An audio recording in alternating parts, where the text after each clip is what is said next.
Hello. Professor Anton and I have a tendency to disagree on a lot of things, although I certainly appreciate the the fact that he's trying to inspire conversation, and he has succeeded in inspiring a lot of good conversation and the raising of questions, and all of that is very admirable. One of This is a rare case in which I probably agree with Professor Anton more than I disagree with him. Um, Let me try to explain. So I do disagree with Professor Anton on a number of points. However, I'd like to state first where I agree, and that is that um, this idea that epistemology takes precedence over, you know, ontology, that really does seem like an erroneous view. In fact, I've had conversations with you know, philosophy professors as well as just ordinary students who think for some reason or other that philosophy is in a sense completely reducible to epistemology. Like, oh, you only have to ask epistemological questions. This is a completely crazy view. Now, I think Professor Anton stated that, you know, the main branches of philosophy there are three of them, and that they're I think he said ontology, epistemology, and axiology, and I readily accept those as definite branches of philosophy, but I would like to expand that a little bit. I don't think that's an exhaustive list. I think that the main branches of philosophy are semantics, ontology, epistemology, axiology, and ethics. And I'm really, really happy that Professor Anton included axiology. It's something that is just ignored now. Well, ontology in many ways is sort of ignored in the literature now too, although it's sort of making a comeback. I use the terms ontology and metaphysics interchangeably. I don't know how Professor Anton uses it, and we probably don't agree on, locating. The way that I locate ontology on the map of learning is probably different from the way that Professor Anton locates ontology on the map of learning. But however he defines it, I just want to come out and say that, I'm happy to hear him say that, philosophy is a little bit more, there's a little bit more to philosophy than epistemology. This is such a prevalent view now, and it's just, it's really, it's done a lot to hurt research within philosophy. So the way that I like to think about it is that, every philosophical problem can sort of be geometrically represented as a polygon with at least 5 sides, and I stress at least. So my list might not be exhaustive, but for now I'm saying that semantics, ontology, epistemology, axiology, and ethics are the main branches of philosophy. And then, there are lots of other subdisciplines like political philosophy and so on and so forth. And, in some sense, I think those are reducible to the 5 main branches that I mentioned.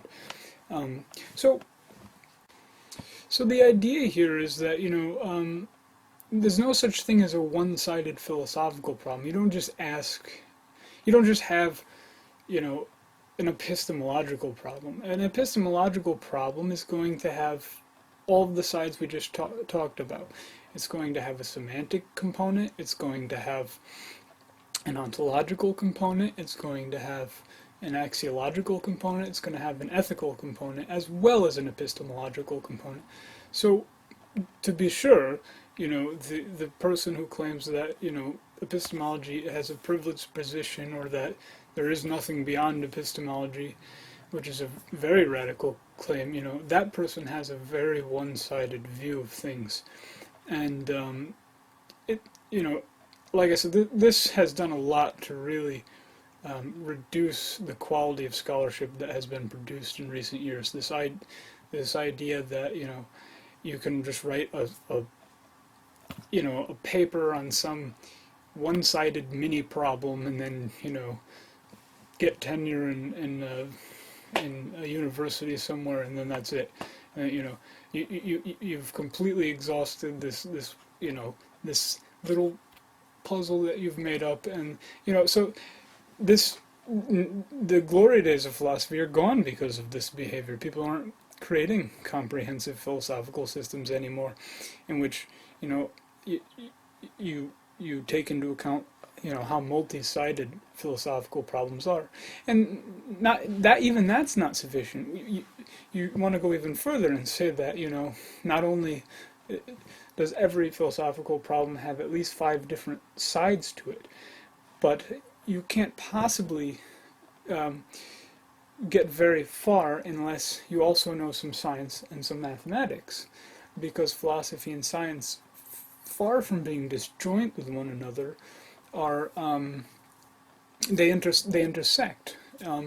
So there is no frontier between philosophy and science. Both of them are concerned with the cosmos and man's place therein. And so I really think philosophers recently have just sort of crammed themselves into this awful place. They've locked themselves into the ivory tower and just thrown away the key. And so I just wanted to, I'm not saying anything all that important in this video, but I just wanted to put my support out there for what Professor Anton is saying. There's a lot more complexity when it comes to philosophical problems than just saying that epistemological problems are primary, or even worse, that epistemological problems are really the only kind of philosophical problem that there is. Now, I haven't included logic in philosophy. To be sure, logic is used by philosophers, and philosophers, of course, have made in the past have made contributions to logic, but now logic has become such a specialized field that philosophers just borrow whatever they use now from mathematicians. So not a lot of original stuff going on there on behalf of the philosophers anymore. And so I don't consider it to be one of the fundamental branches of philosophy, even if it is a fundamental part of philosophy. Okay, that's all I really wanted to say here. Not a big deal video or anything. Oh, one more thing before I go. I'm not necessarily saying to begin with ontology. I know that that's a sort of a slogan that Professor Anton has put up at the beginning of the video. I don't know if there's an exact order of operations here. If it's wrong to tackle from a problem from one side or another. I would say that I do think semantical questions, in some sense, precede ontological questions.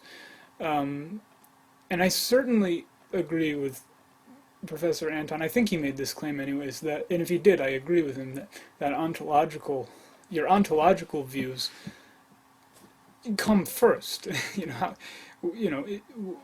you think that the world is composed of material things, and there are no ideal objects in the world, then that's going to influence the sort of questions that you ask. If you think that everything is a system, well, the epistemological principle that works well with that is to look for relations between things, because systems, the components of systems are interrelated, and the components of systems are not only interrelated with themselves, but interrelated with objects in the environment. And so the obvious epistemological principle to adopt in that case would be to look for relations in nature and in society. And so, your ontological views are in some sense more basic than your epistemological views. There may be some particular problem that you can come up with where maybe you want to ask an epistemological question first. I don't want to completely rule that out. Okay, I think I've said enough.